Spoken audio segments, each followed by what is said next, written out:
Bonjour, je vais vous expliquer ici une propriété très particulière que vérifie la loi exponentielle, qui est la propriété, on dit sans vieillissement. Alors je vous ai expliqué qu'est-ce que c'est, à quoi ça correspond, comment l'interpréter et comment la traduire mathématiquement.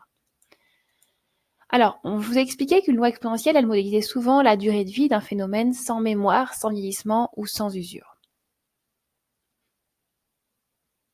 Alors on va essayer de traduire mathématiquement qu'est-ce que ça veut dire sans mémoire, sans vieillissement ou sans usure.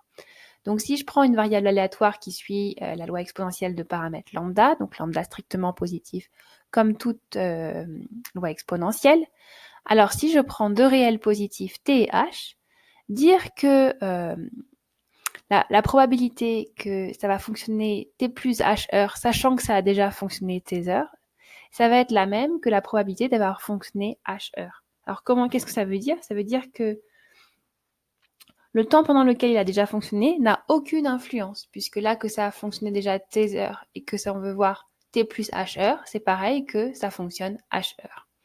Alors essayons de regarder ça sur un exemple.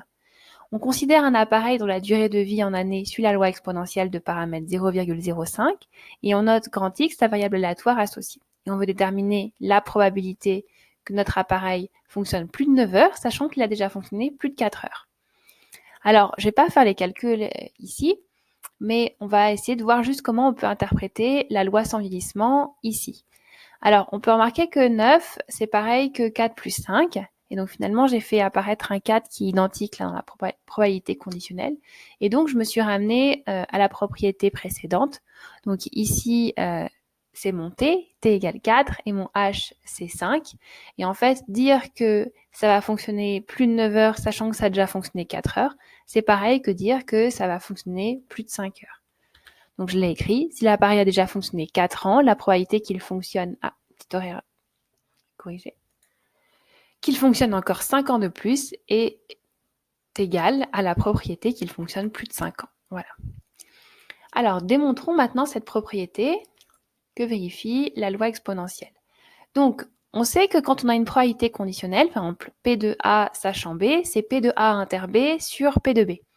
Donc ici, il va falloir traduire l'intersection. Donc P de la probabilité de que T soit supérieur ou égal à T, petit t, intersection T grand T soit supérieur à petit t plus H, sur P de grand T supérieur ou égal à T. Alors, qu'est-ce que c'est l'intersection? C'est être les deux à la fois. Être supérieur à petit t et être supérieur à t plus h, en fait, c'est simplement être supérieur à t plus h. Donc finalement, on peut écrire ça comme ça. Alors là, je vais un petit peu tricher. Ces calculs, on les a déjà faits dans la vidéo sur la loi exponentielle. Donc je vous invite à les reprendre si vous n'arrivez pas à les refaire. Donc je vous ai dit que quand on écrivait, il fallait toujours justifier, toujours refaire les calculs. Ici, je vais faire le contraire, c'est-à-dire que je vais écrire directement le résultat pour pas surcharger ma démonstration. Mais je vous encourage à essayer de les refaire, à voir si vous tombez bien sur le résultat. Surtout que quand c'est un supérieur, il y a une petite ruse. Donc retournez voir la vidéo sur la loi exponentielle si vous ne l'avez pas en tête. Mais en tout cas, on avait trouvé que la probabilité que t soit supérieur à un élément, c'était exponentielle de moins lambda cet élément. Donc ici c'est t plus h, et au dénominateur, c'est t. Ensuite, en simplifiant le quotient, j'obtiens que ça fait exponentielle de moins lambda h, pour les mêmes raisons que précédemment. Ça, c'est pareil que dire que c'est la probabilité que t soit supérieur ou égal à h. Et donc là, on a démontré notre loi sans vieillissement que vérifie la loi exponentielle. Voilà. Donc dites-vous que, par exemple, un atome de carbone 14, le fait qu'il ait déjà 5 ans d'âge, il va avoir la même probabilité d'être encore en vie dans les 2 ans que s'il n'a pas encore, il est tout jeune, il n'a pas encore vécu. Voilà, c'est ce que ça veut dire la loi sans vieillissement. Voilà. J'espère que vous mettez un petit peu plus de sens là-dedans et voir comment ça se traduit mathématiquement, ça vous permet quand même de simplifier grandement les calculs. Bonne journée!